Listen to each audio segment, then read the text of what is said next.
chegou a Marechal Cândido Rondon no final da década de 1980. Desde então, ele acompanhou as transformações da cidade, o crescimento da comarca e as mudanças da própria sociedade. Ao longo de mais de 3 décadas na magistratura, viu o avanço da tecnologia, viu a mudança no perfil dos crimes, o crescimento populacional e os desafios que passaram a bater diariamente às portas da justiça.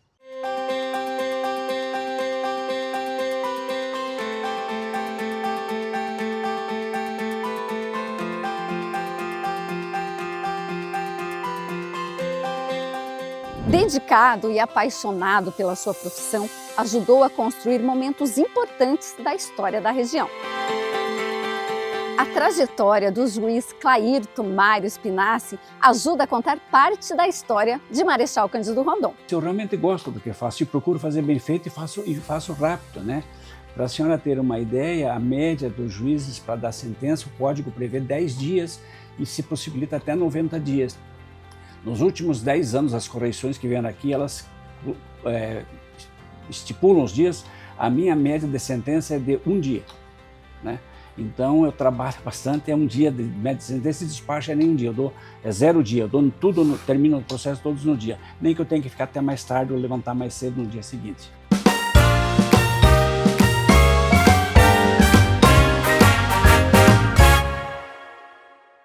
Dr. Clairton, obrigado por ter aceito o nosso convite para participar do programa Histórias da Nossa História. É uma satisfação estar aqui com o senhor. A satisfação é minha em poder recebê-los aqui e participar. Muito obrigado pela honra. Dr. Clairton, quase 37 anos de história aqui em Marechal Cândido Rondon. Eu costumo dizer que não tem como fazer o programa sem a gente falar com esses personagens que fizeram história e fazem parte da história de Marechal Cândido Rondon, e o senhor é um deles. 37 anos é quase uma vida aqui neste município. Sim, é uma vida, 37 anos é muito tempo, né? Eu vim para cá para ficar 1 ano, mas, como diz o Yiddish lá, Deus, o homem propõe e Deus rê, né? Então, vontade de Deus, eu acho que é. Estou há 37 e estou feliz aqui. Doutor, antes da gente falar da sua trajetória aqui em Marechal Cândido Rondon, eu gostaria da gente conversar um pouquinho quem foi o Clairton até ele chegar em Marechal Cândido Rondon e ser esse juiz que tem uma carreira consolidada, inclusive prestes a se aposentar agora, sim, se aposentar de fato, a aposentadoria compulsória batendo a porta. Quem foi o Dr. Clairton? De onde o senhor é natural? O que lhe motivou a fazer direito? E como o senhor chegou em Marechal Cândido Rondon? Com certeza tem muita história por trás disso. Eu gostaria que o senhor compartilhasse com a gente. Eu sou natural de Ponta Grossa, de uma família de classe média baixa, né? Sou primogênito de 4 irmãos, homens, né? Minha mãe disse que aos 4 anos eu queria ser padre e juiz, eu falava que queria ser padre e juiz, então eu estudei para padre, fiz a filosofia pura no seminário, primeira faculdade. Depois saí quando ia fazer teologia e fiz letras em Ponta Grossa também, e depois fiz direito, né? Fui professor, comecei trabalhando, o primeiro emprego meu foi na prefeitura de Ponta Grossa, depois eu trabalhei na Caixa Econômica Federal, fui professor também de língua portuguesa e língua inglesa em Jaguariaíva, onde conheci minha mulher e com quem casei há 45 anos atrás, há 45 anos, né? E depois eu fiz, então, advoguei, quando eu me formei, eu advoguei durante 1 ano e meio aqui em Marechal mesmo, e aí não gostei muito de advogar, resolvi fazer concurso para o Ministério Público, fui promotor de justiça durante 4 anos, aí fiz concurso para juiz, passei, e era juiz em Pereira do Sul, daí vim promovido para cá para ficar 1 ano, porque eu era professor em Ponta Grossa na universidade. E aí Deus quis que eu ficasse todo esse tempo, estou aí há quase 37 anos. Quando o senhor chegou em Marechal para advogar, o senhor veio por algum motivo, conhecia alguém de Marechal? Como é que foi essa história que o senhor veio parar aqui? O meu sócio, que era o Dr. Luiz Setembrino, na época, também foi juiz aqui em Marechal Rondon, ele tinha um amigo cujo irmão era juiz aqui em Marechal Rondon. E nós íamos advogar na época em Cândido de Abreu. E daí ele falou, não, meu irmão vem para cá, vão lá visitá-lo, que ele vai, vocês entram para Rondon lá, que é uma cidade boa, bonita, um povo extraordinário, muito serviço. E assim nós vamos conhecer, gostamos e viemos para cá na época, então, advogar. Uhum. O senhor falou que veio para ficar 1 ano. Com toda certeza não imaginava chegar aí, 37 anos de história por aqui. E o que que isso muda? Porque eu acho que, assim, por mais que o senhor teve muitas oportunidades de ir embora e tal, mas o senhor escolheu ficar em Marechal. Isso teve algum motivo em especial? São 3 motivos, né? A cidade era muito boa, continua sendo, mas já foi melhor, inclusive, de tranquilidade. A minha família gostava muito daqui e eu tive um desentendimento com um colega que resolvi mostrar que não era bem aquilo que pensavam de mim. E aí acabei ficando por aqui. E aqui está. E aqui estou. Doutor, o senhor acompanhou todas as transformações que Marechal Cândido Rondon teve. Quando o senhor chegou aqui, por sinal, ainda os municípios que hoje integram a comarca nem eram municípios, eram distritos. O senhor acompanhou toda essa transformação. Perguntava antes em off para o senhor lembrou que o fórum funcionava em outro local que não aquele do lado da prefeitura, que é onde eu lembrava, né, primeiramente, ser o fórum. Gostaria que o senhor falasse um pouquinho de toda essa transformação. O senhor chegou, depois a atuação era em um local, depois teve outro local, e depois vieram para cá, na sede onde a gente está gravando aqui esse programa, que é a atual sede do fórum. Eu cheguei aqui em 89, em 87 havia incendiado o fórum que funcionava ali onde era o antigo, né, ali onde hoje é a Câmara. E aí o fórum funcionava num imóvel que se situava ali na rua Santa Catarina, entre a 7 de setembro e a Dom João VI, ali tinha um prédio, eu acho que era do senhor Ariovaldo Bir, que era alugado, funcionava ali, eram 2 varas, né? Ficamos ali alguns anos até inaugurar o fórum novamente nesse local, que foi em 2003, daí nós ficamos então vários anos lá, né? Aí em 2003 inaugurou o fórum ali e ficamos ali até 2017, quando viemos para cá. Uhum. O senhor teve atuação, atualmente é responsável pela vara criminal de Marechal Cândido Rondon, mas teve atuação em outras varas e também teve muitas mudanças ao longo de todo esse processo. Gostaria que o senhor falasse um pouquinho sobre isso. Quando eu cheguei aqui eram 2 varas, havia a vara civil e anexos, como tem hoje, e havia a vara criminal da família, infância e juventude, corregedoria do foro extrajudicial. Essa então era a vara que compreendia a família que compreende hoje. Até 2000, isso foi até 2012. Em 2012 foram criados, e juizado especial criminal também, né? Aí em 2012 houve uma cisão, se criou a vara dos juizados, então o juizado civil saiu da vara civil criminal da vara criminal e se desmembrou a vara criminal em vara criminal e vara da família, infância e juventude. Então hoje nós temos 4 varas aqui, né? Até a criação dessa vara, que se deu em 2012, eu era juiz dessa vara, então, que compreendia a família, a infância, a juventude, o foro extrajudicial, que fiscaliza os cartórios, né, e o crime. De todas essas varas que o senhor teve atuação, o senhor hoje está na criminal. Ela é a sua preferida em termos de atuação? Quando houve a cisão, eu podia ter optado por uma ou por outra, e eu acabei, então, optando por essa, né? Depois já houve outros juízes que vieram em outras varas, e cada vez que sai um juiz, o juiz que permanece na comarca, ele pode fazer opção, né? Mas a doutora Berenice, por exemplo, que era juiz da vara civil, daí ela foi primeiro para a vara da família, quando criou, e depois ela foi para a vara do juizado, né? Eu fiquei sempre no crime porque eu gosto do crime, eu era inclusive professor de processo penal na faculdade, né? Então também isso me ajudava assim, até no trabalho lá, fazer estágio com pessoal, eu acho que era importante.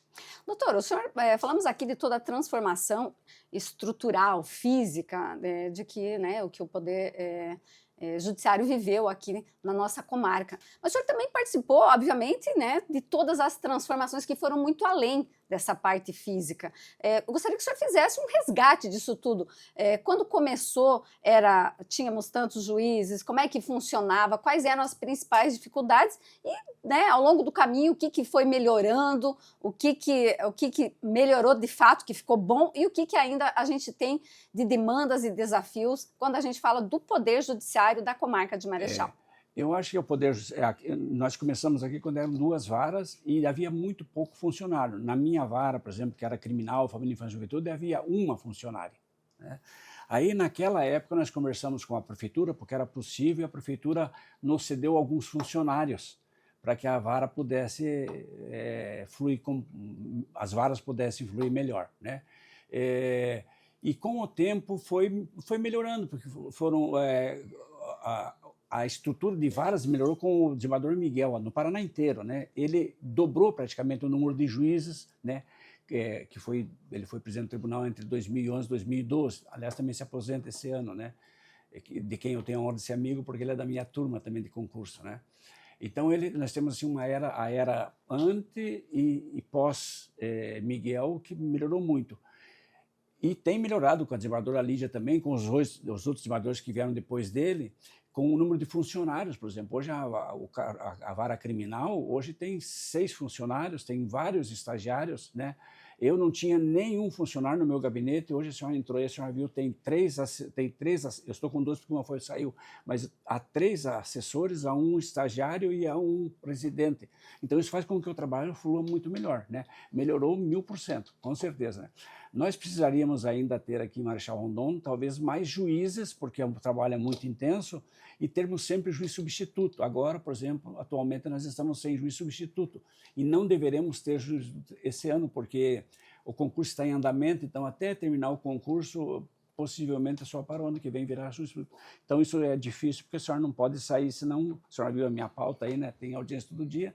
Se eu sair um dia, são 4, 5 audiências que não se realizam. E os outros juízes também, não com audiência, mas com processos também estão nesse. Então ainda nós precisamos de juiz que fique mais tempo ou que fique sempre um juiz na nossa comarca. Nós estamos uns meses sem juiz e vamos ficar mais vários meses. Doutor, o senhor poderia ter se aposentado já há muitos anos, o senhor poderia ter progredido, não sei o termo certo que falo, né, da carreira, poderia ter se tornado um desembargador, enfim, tantas outras oportunidades talvez teria, mas o senhor optou em continuar e seguir como juiz. A que se deve isso? O senhor gosta mesmo de ser juiz ou tem algum outro motivo que lhe fez permanecer? A gente sabe que muitas pessoas, quando completa aquilo que precisa ser completado, realmente se aposenta jovem. O senhor poderia ter seguido esse caminho, mas optou por não. Eu, na verdade, assim, quando eu fiz o concurso, dizendo bem rapidinho, nós podíamos nos aposentar e fazer novo concurso para o mesmo cargo. E era a minha pretensão, quando eu entrei lá, de fazer isso, porque eu sempre quis ser juiz e acho que sou vocacionado para isso. Mas depois a Constituição proibiu, e a Constituição só permite hoje você advogar e dar aula. Então, como eu já dava aula, se eu me aposentasse, eu ia ficando só dando aula. E também não queria só ficar dando aula, né?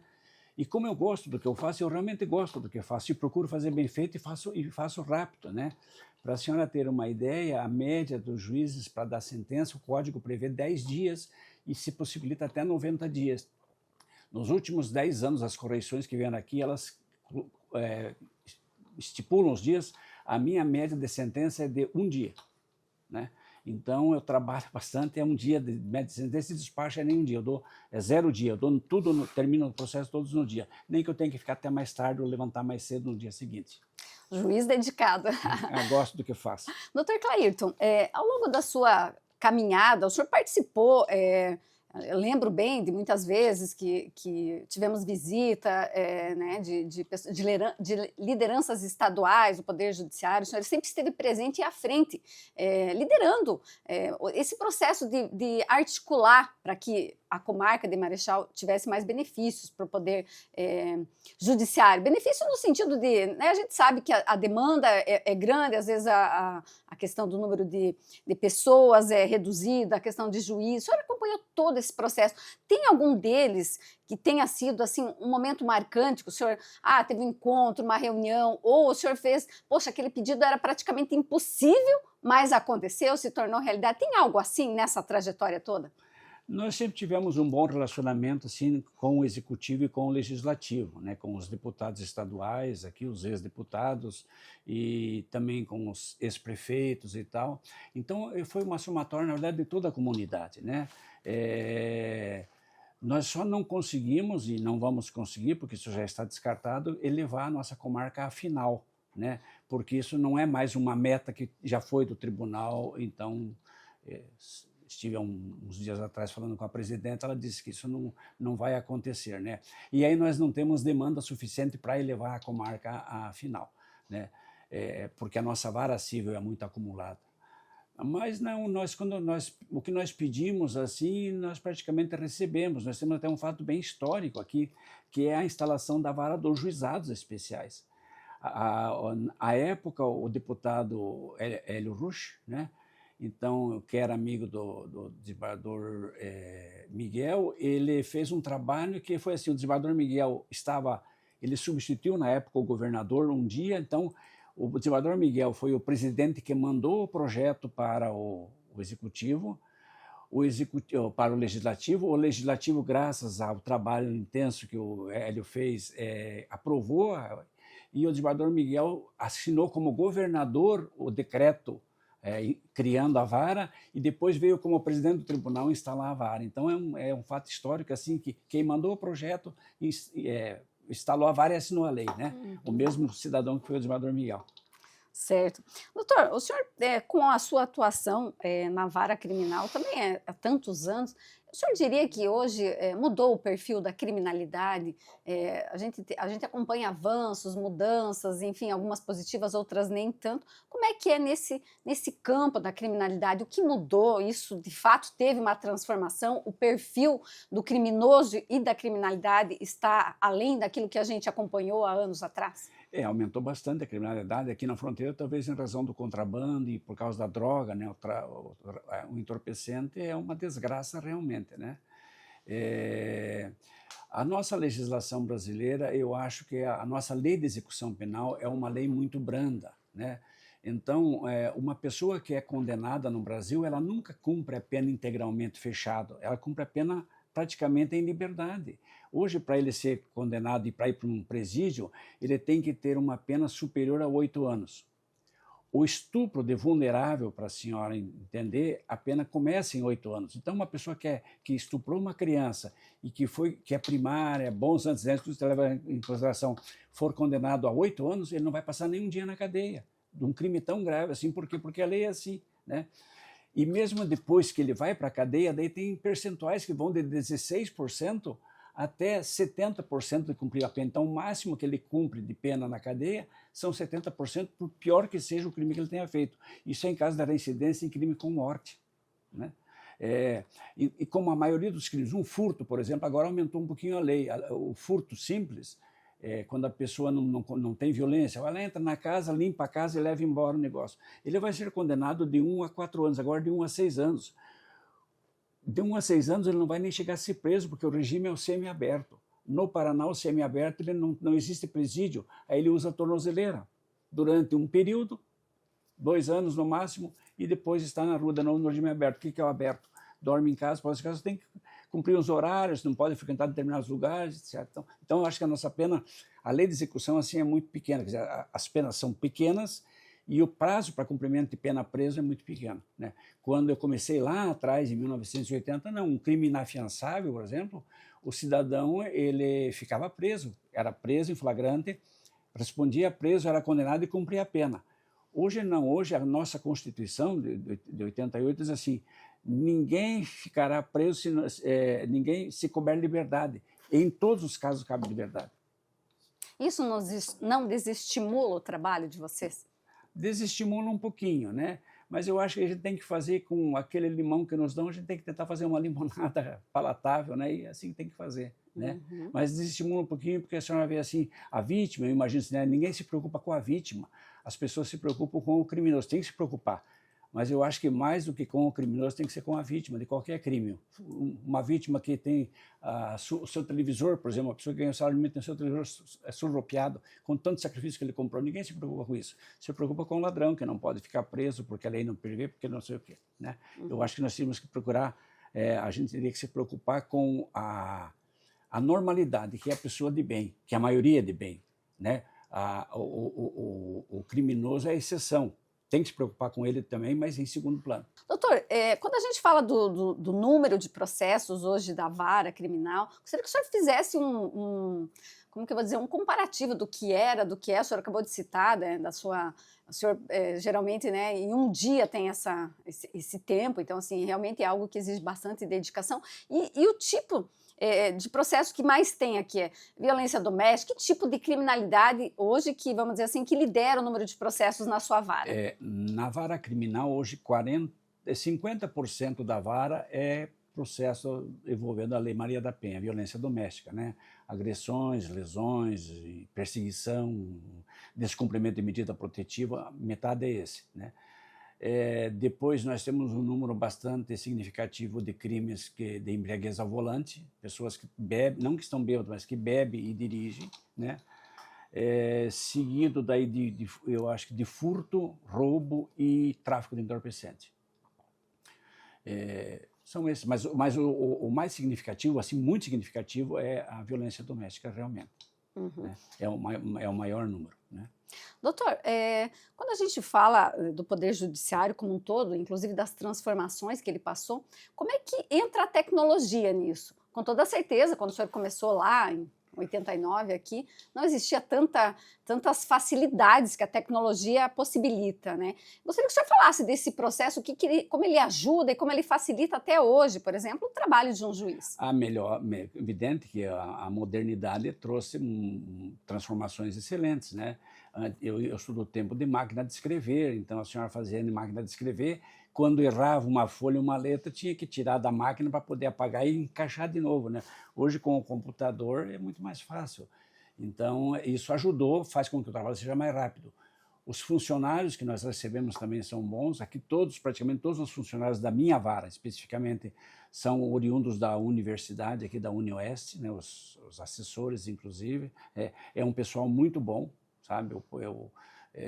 Não quero comparar com ninguém, mas é muito bom o pessoal do meu cartório também, que são muito dedicados e são, assim, preparados, né?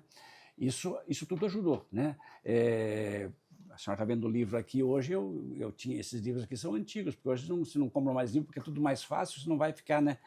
A época o senhor tinha que ficar consultando, procurando índices, etc. Hoje tudo... Então, a tecnologia ajudou muito e faz com que a gente então possa ser mais rápido. Doutora, a gente observa hoje uma sociedade, eu diria assim, que não sei qual a sua opinião sobre, mas me parece que ela é um pouco mais interessada na política. Por outro lado, está tudo muito polarizado. Como é que o senhor vê esse cenário? Eu digo assim, hoje está entre esquerda e direita, infelizmente, né? Existem pessoas, a gente não pode ter um bandido de estimação, né? Então, há pessoas ótimas na esquerda e há pessoas ótimas na direita. Há pessoas péssimas na esquerda e há pessoas péssimas na direita, né? Eu tenho que me afinar com aquilo, eu tenho que me dirigir àqueles com quem eu mais me afino, que sejam do lado bom. Agora, não posso também desprezar o outro lado que tem qualidades, né? Então, o juiz, até por isso, tem que ser neutro. Eu não sou nem de direita, nem de esquerda, nem de centro. Eu sou o Clairton, que é juiz e que vai julgar de acordo com a lei e a sua consciência, né? Mas eu acho que a polarização é ruim e o fanatismo é ruim. Vou usar melhor esse termo, assim. Tudo que é exagero é ruim. Então, se eu sou de extrema de um lado, isso é ruim. Se eu sou extrema do outro lado, também é ruim.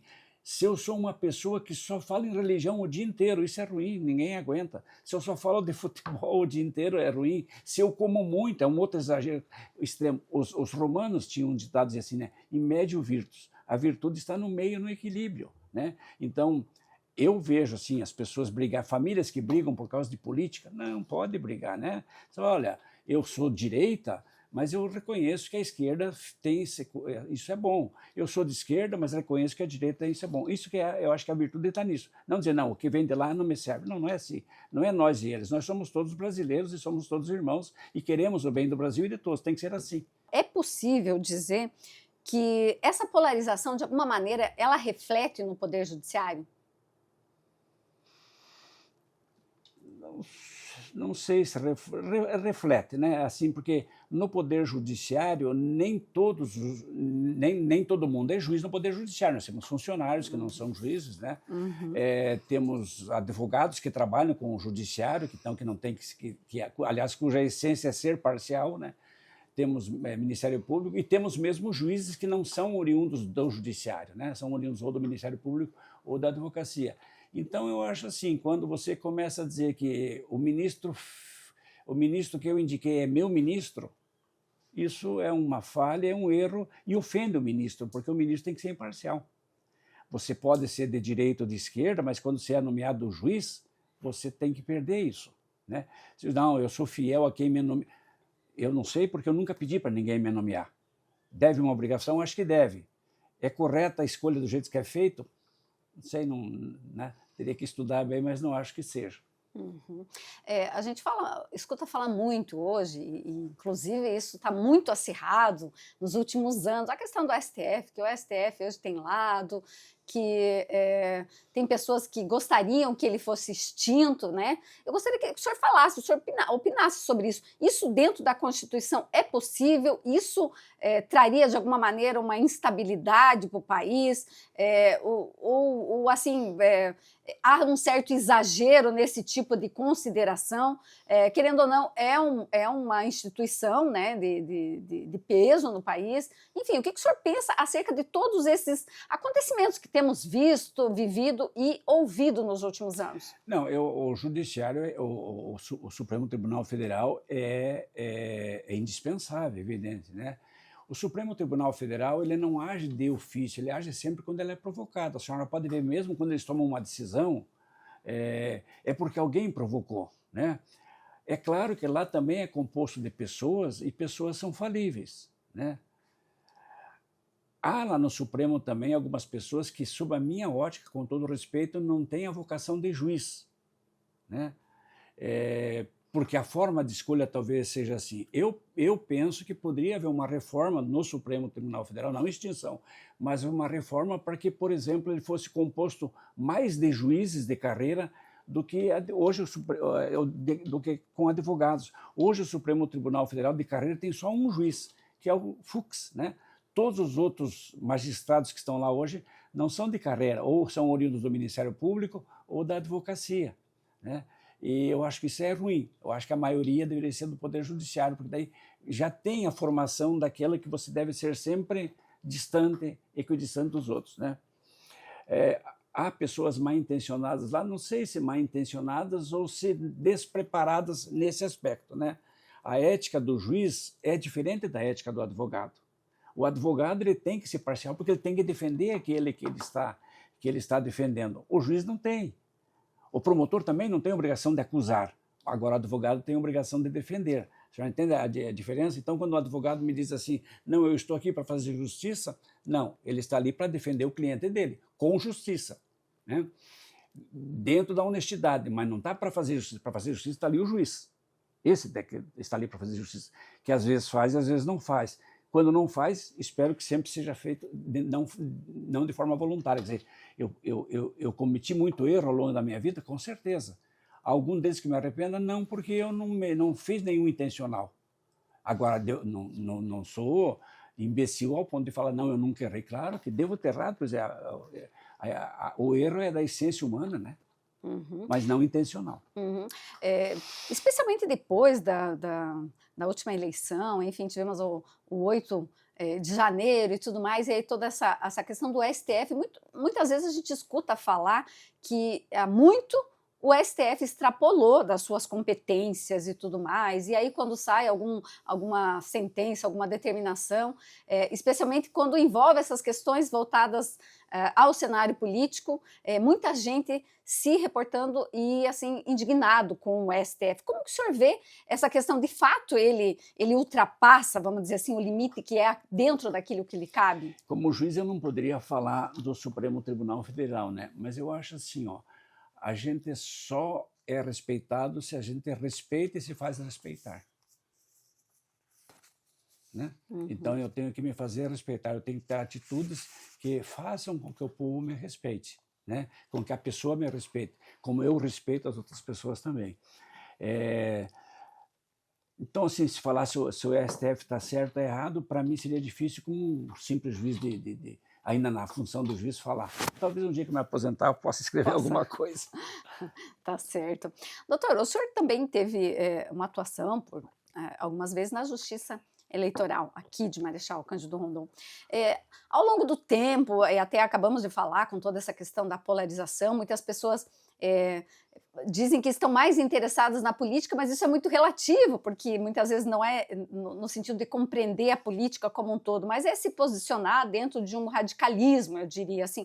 O senhor acha que o eleitor mudou desde que o senhor acompanha esse processo? Mudou para melhor, está mais complicado, está mais complexo, e até porque a gente pensa assim, não está tão fácil, tivemos uma eleição aí que foi bastante complicada e uma que está se aproximando mais uma vez. A gente teve tantos capítulos aí e a gente fica na dúvida se isso vai se repetir, se vai ser ainda pior, se vai ser um pouco mais neutro. Eu penso assim, que o eleitor hoje está melhor formado, né? Porque a gente, imagina, há 20 anos atrás a gente falava em internet e não existia, né? Então hoje a gente recebe muita informação e a toda hora, né, é até difícil para você selecionar muito fake também, porque você não sabe bem o que é certo, o que é errado, o que não é, né? Eu acho que o eleitor está mais preparado. O que está causando problema nas eleições é essa polarização que me parece que os próprios políticos levaram, alguns líderes levaram a essa posição, nós e eles. Isso está errado, né? Nós somos nós, né? No Brasil, ou na prefeitura, quando uma pessoa é eleita prefeito, ele não é prefeito dos eleitores dele, ele é prefeito da cidade, de todos os cidadãos que moram ali. O presidente, quando ele é eleito, ele é para ser presidente de todos os brasileiros, não só da ala dele. Aí não precisaria ser. Aí a gente vai pôr a família, então, lá. Não é isso, né? A gente vai pôr o candidato que seja melhor para o Brasil, né? Eu acho que tem que ser assim. Então, essa polarização é que estraga esse tipo de coisa e pode confundir o eleitor, né? Menos informado, né? Porque também, quando a pessoa é fanática, ela só procura assunto daquele, né? Os algoritmos aí dão esse direcionamento, né? Sabe? Então isso é meio complicado. É o fanatismo de uma coisa que leva ao exagero, que não é bom para ninguém. O senhor falou das fake news e me veio em mente essa seara das redes sociais. Como é que ela é em relação ao judiciário? A gente falou no cenário nacional, a gente vê as pessoas assim nitidamente criticam, assim, às vezes até escrevem coisas assim pesadas, né? Julgam, condenam, enfim. As redes sociais é um território de ninguém, eu diria assim. Todo mundo fala o que quer, faz, e enfim, algumas vezes tem complicações, outras não. Como é que é isso no Poder Judiciário? O senhor acha que isso, de alguma maneira, é bom porque divulga mais certas situações, mas, por outro lado, tem essas questões que são um pouco mais complexas?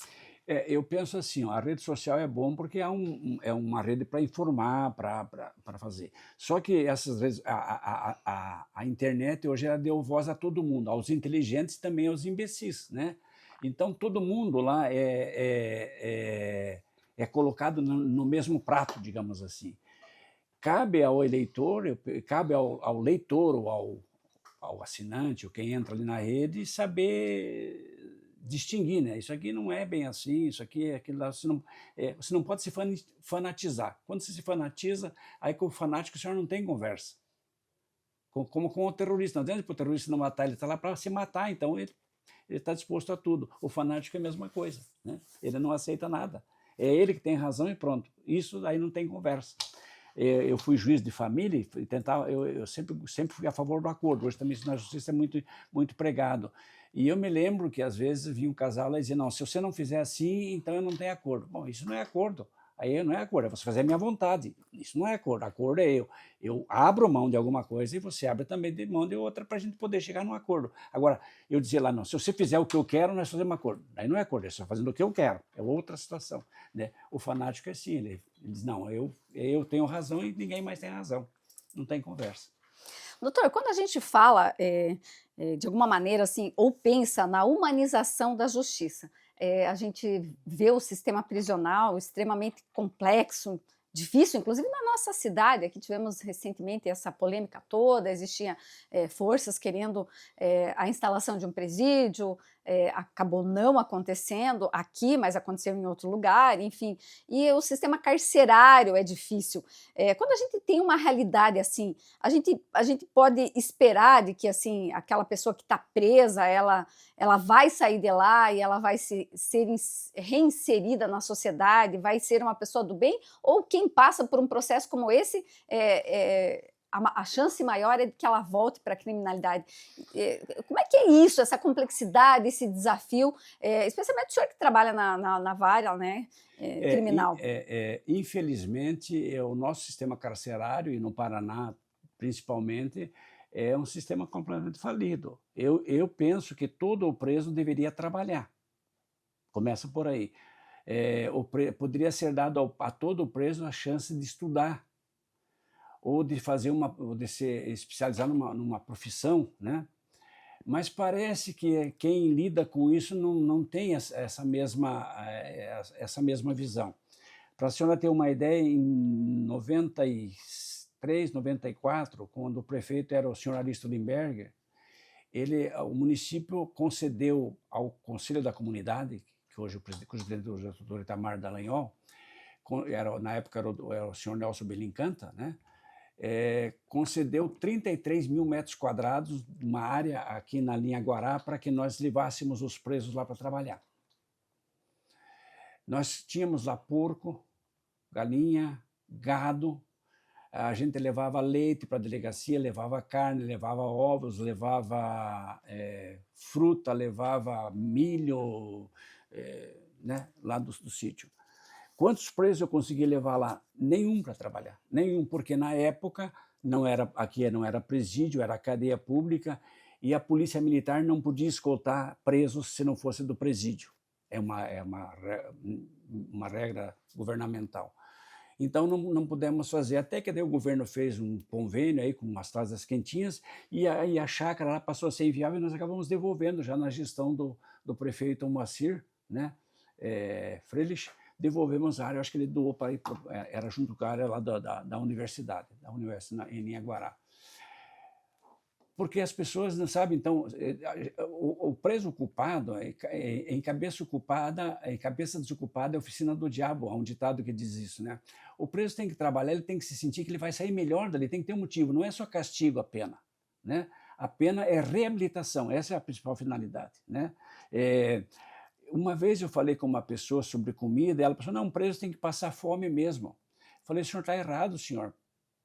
Uma oficina eu estava, eu falei, o senhor está errado, porque esse preso sai de lá com raiva de Deus e de todo mundo, do juiz que colocou lá, do advogado que não o tirou, do promotor que o acusou, da sociedade. Ele tem que se sentir acolhido quando ele sair de lá, porque daí ele vai prestar um serviço, porque a gente ama aqueles que tratam bem a gente, eu falei. Não, o senhor tem razão. Eu falei, então, quanto pior eles passarem lá, pior eles vão sair de lá, né? Mas parece que essa visão não existe em quem poderia mudar o sistema. Eu acho que todo preso deveria estudar e trabalhar. Não quer estudar, então não estuda, né? Agora vai trabalhar, vai ter recompensa financeira, e quando você sair daqui, você vai sair com um pouquinho de dinheiro, né? Quando você sair daqui, você é pintor, você vai sair sendo o melhor pintor que a cidade já conheceu. Aí tem perspectiva, porque hoje ele não tem perspectiva. Ele sai, aí sabe que ele foi preso, ninguém dá emprego para ele. Ele vai para onde? Ele vai arrumar o emprego de importar cigarro do Paraguai, de trazer droga, né? Porque ele não tem outra chance. Isso não justifica, mas estou dizendo que é uma explicação, talvez, para o alto índice de reincidência. Doutor, o senhor acredita que Marechal perdeu uma oportunidade ao não receber o presídio que estava sendo discutido para ser implantado aqui? Isso é difícil de responder. O problema de presídio é assim, é que vem presos do Paraná inteiro, né? Algumas cidades que tiveram um presídio, elas tiveram assim, um índice um pouquinho maior de criminalidade, né? O que nós precisávamos aqui, sem dúvida, era de uma cadeia melhor do que a que nós temos. Ela está melhor, mas poderia ser melhor, e eu acho que está num local inapropriado. Essa cadeia, por exemplo, podia ser nessa chácara, em que eles poderiam trabalhar. Os próprios presos da cadeia aqui estariam lá com cercas, etc, né? Porque o preso tem, sim, então tem um lado positivo, porque você vai ter mais gente, mais emprego, mas tem um lado negativo que se pode atrair quanto mais pessoa numa cidade, mais problemas nós vamos ter, isso é normal. Temos mais desenvolvimento, mas também temos os bônus e os ônus, né? Uhum. Então, eu não sei se perdeu, se ganhou, para mim é difícil de fazer. Agora, uma cadeia em que a pessoa se sinta honrada, em que a pessoa possa falar com o seu advogado, em que o casal possa ter uma conversa íntima, isso é necessário, que eu acho que aqui nós não temos, né? Presídio é isso, daí porque, senhora, veja bem, viria, como hoje quem administra é a Secretaria de Justiça, nós teríamos presos de todos os lugares aí do Paraná, né? E não há uma divisão que deveria existir, presos desse jeito, daquele jeito, em tal lugar. Então, teria que fazer um estudo para ver bem se isso foi vantajoso ou não. Uhum. Doutor, o senhor já atuou em tantos processos, por sinal, o senhor tem ideia do número de processos? Isso é contabilizado? O senhor contabilizou? Não contabilizei, é contabilizado por ano. Da última correição para cá, que foi há 2 anos, eu tinha recebido 2.900 processos, né? Não, 2.900 sentenças, né? Uhum. Mas assim, ao longo dos 40 anos, eu não tenho ideia. A média, vamos imaginar, uma média de umas 30 por mês, são vários milhares de sentenças, né? Dentre todos esses processos, sentenças, enfim, de toda a sua atuação, teve algum momento, ou mais que um momento, alguma situação, que o senhor não esquece, assim, de alguma maneira, por causa de X ou por causa de Y, aquilo lhe marcou, né, naquele determinado momento, ou por a situação, ou enfim, tem algo nesse sentido? Tem uma aqui em Marechal Rondon, uma quando eu era juiz, já aqui em Marechal Rondon, em que foram mortas 2 crianças, a senhora lembra? E o pai foram mortos, o tio e sobrinho de Pato Bragado, Não, e lembro. foram desovados aqui perto da cidade. Isso eu não esqueço nunca, porque eu recebi um telefonema, um telefonema que não se identificou, me dizendo onde é que as crianças haviam sido desovadas, né? E aí eu informei a polícia e estavam lá realmente, né? E aí eu fui lá quando elas foram achadas, isso me marcou. E a outra foi no dia 14 de abril de 1984, quando eu ainda era promotor, em Açaí, que 4 pessoas a gente achava que visavam sequestrar o juiz, e era o promotor, que era eu, e só não o fizeram porque eu não estava na sala naquela época, o promotor não participava, o juiz não, era um interrogatório, o juiz não participava do interrogatório, era o primeiro ato, hoje é o último ato, né? E hoje participa, na época era outra legislação. E foram mortos 3 dentro do fórum ali, porque eles tentaram fugir e a polícia atirou e matou os 3. Era uma quadrilha, os 3 condenados estavam condenados já a 240 anos de prisão, né? Então são 2 fatos assim bem marcantes, que eu me lembro exatamente como aconteceu lá, e me lembro exatamente esse aqui, o que eu vi. Então, são 2 fatos que me marcaram bastante. Quando o senhor faz esse exercício de rememorar a sua trajetória, tem algo que lhe traga um extremo orgulho? Eu acho assim, sabe, a gente vai ficando mais velho e vai, não sei se pensando mais, ou vai vendo que assim, né, eu penso muito no que diz o Eclesiastes, eu acho que tudo é vaidade, e tudo é vaidade das vaidades, né? Então, orgulho não, eu sinto orgulho, eu sinto assim, orgulho do que eu fiz, do que eu me esforcei, né?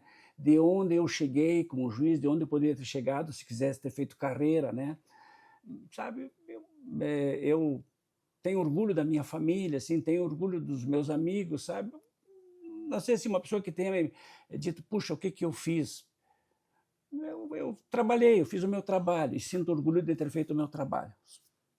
Não tem assim, nada que eu destaque, puxa, se eu não fizesse... Tenho orgulho de ter sido professor, né? Eu tenho muitos alunos hoje que estão nas mais diversas carreiras, né? Estão na Justiça Federal, no Justiça do Trabalho, desembargadores no Paraná, desembargador no Acre, advogados, procuradores, promotores. Então, isso assim, eles são por mérito deles, mas isso me orgulha, assim, porque eu acho que um pouquinho eu tive lá Contribuiu de alguma maneira? de alguma maneira, né? Uhum. O senhor lecionou por vários anos aqui na UniOeste? Eu lecionei,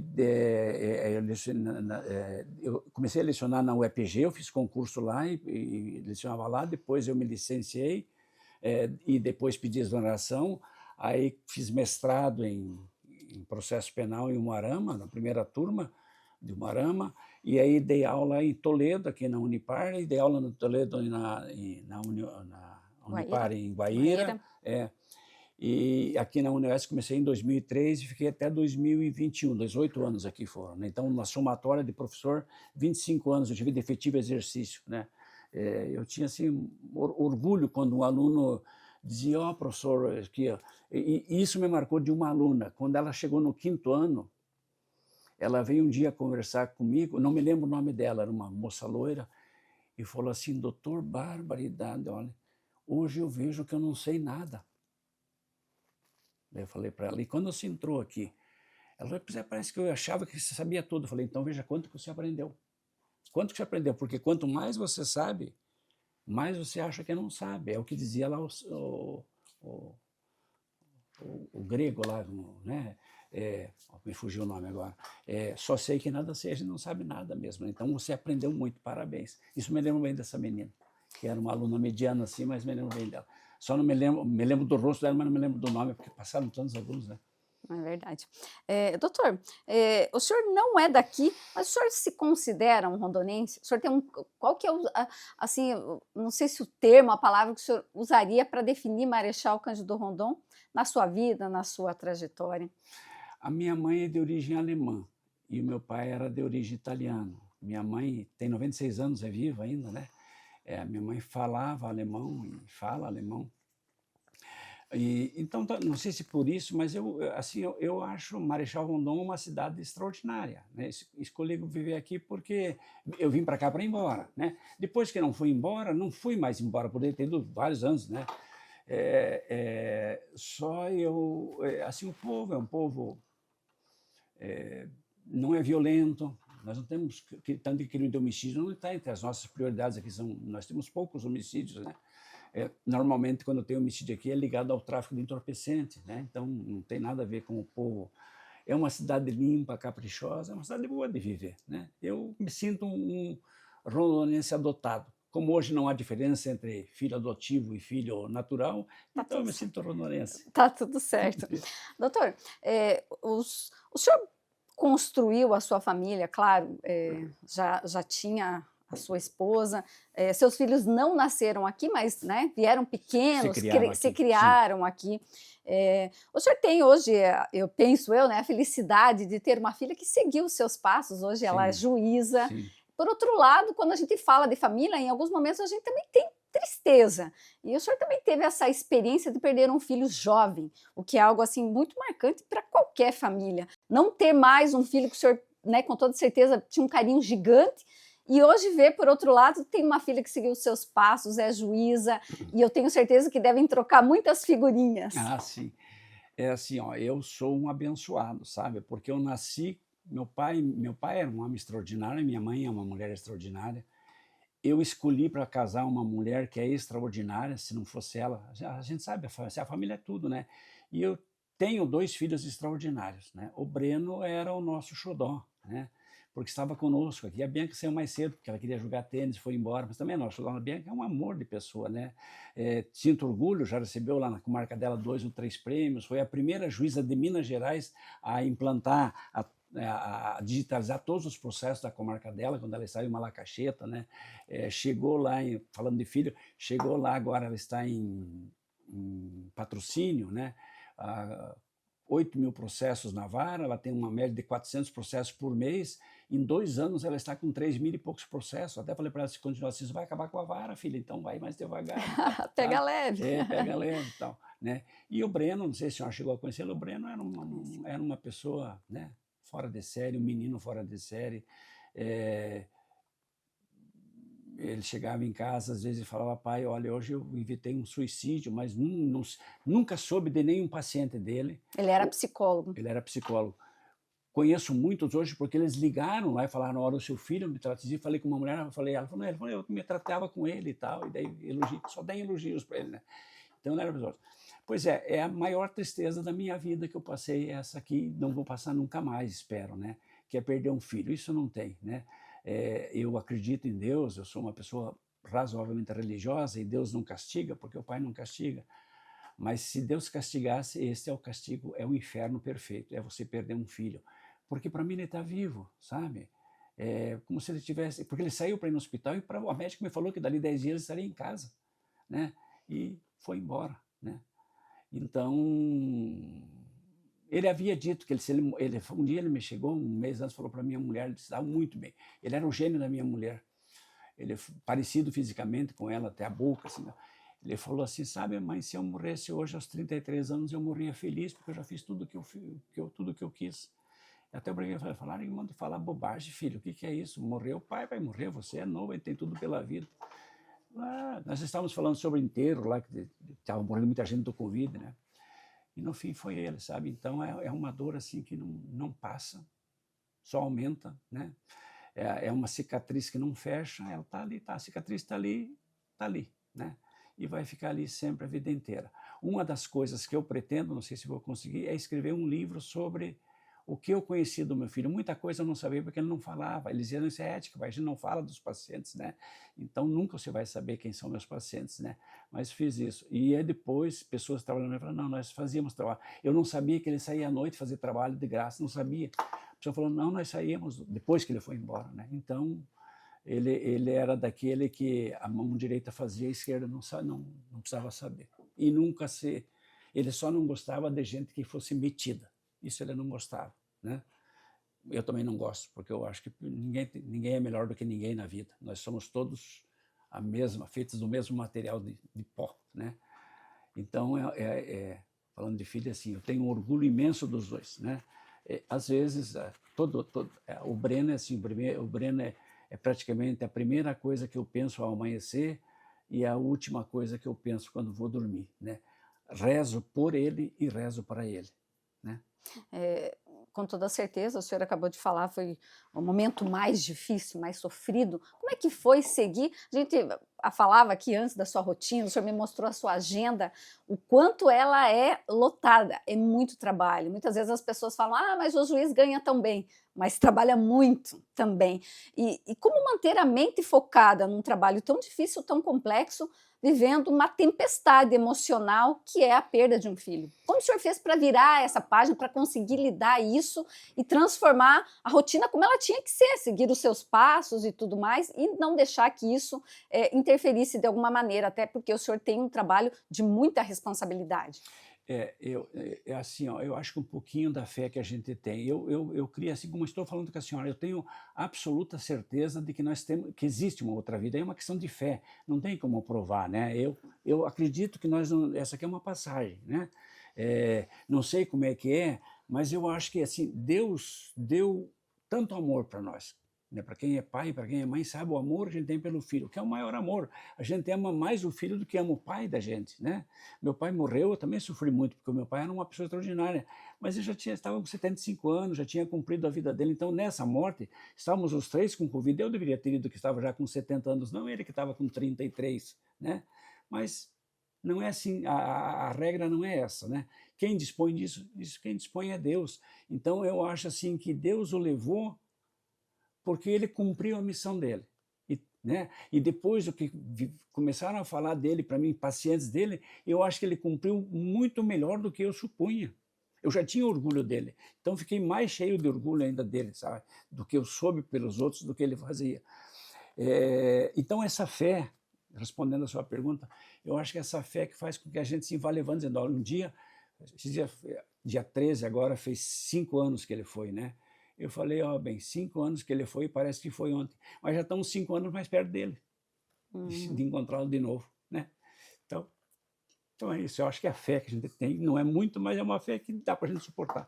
E um dia alguém me falou assim, quando eu era criança, eu acho ainda, que Deus dá a cruz para cada um que pode carregar, e ninguém tem melhor noção de simetria do que Deus. Então, para o meu ombro, essa cruz cabia, talvez não coubesse no seu, né? O peso que a senhora leva no seu ombro talvez não fosse para o meu.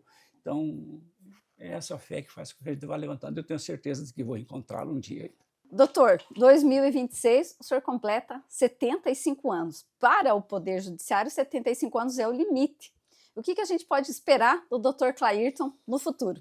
Eu vou ter que me aposentar, né?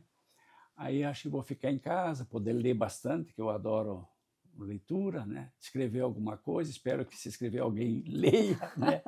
Mas é isso aí, ficar por aí, visitar os amigos, passear talvez, né? É isso aí, visitar os familiares, parentes, que a gente tem bastante e tal. Já está preparado psicologicamente para essa mudança, eu diria assim? Porque quem tem uma rotina extremamente, né, com muitas tarefas, e aí, de repente, quando para, ou pelo menos diminui o ritmo, isso dá um impacto na vida da pessoa. Eu imagino que sim. Não, estou preparado, porque eu acho que assim, a vida da gente, tudo é aquela música, né? O mesmo trem que parte é o mesmo que chegou e assim por diante. Então, eu estava chegando, alguém estava indo embora. Agora eu vou embora e vão chegar outros, e assim é a vida, né? Tá certo, doutor. Agradeço muito pelo seu ter aceito o nosso convite, por ter disponibilizado o seu tempo, que eu sei que ele é bastante concorrido, e ter recebido aqui a gente com tanto carinho, né? E foi um bate-papo muito legal. A gente poderia se estender, inclusive, mas tá tudo certo. Eu acho que o principal, a gente trocou umas ideias, fizemos reflexões, enfim, considerações acerca dessa trajetória tão bonita que o senhor tem aqui em Marechal Cândido Rondon. Muito obrigado. Eu que agradeço a senhora por suas palavras, ao seu ajudante aqui, ao seu secretário, e fico honrado de poder ter dado essa entrevista para a senhora. Que bom, né? Podemos conversar quando a senhora quiser, depois da minha aposentadoria, com mais tempo ainda. Quando o senhor lançar o livro, o senhor me avisa, a gente vai fazer uma nova matéria. Vou fazer, se Deus quiser. Muito obrigado, eu que lhe agradeço. Chega ao fim mais um episódio do programa Histórias da Nossa História. Hoje com a participação do juiz Clairton Mário Spinassi. Um homem com uma trajetória ímpar no direito e que há mais de 3 décadas acompanha de perto as transformações de Marechal Cândido Rondon, da sociedade e da própria justiça.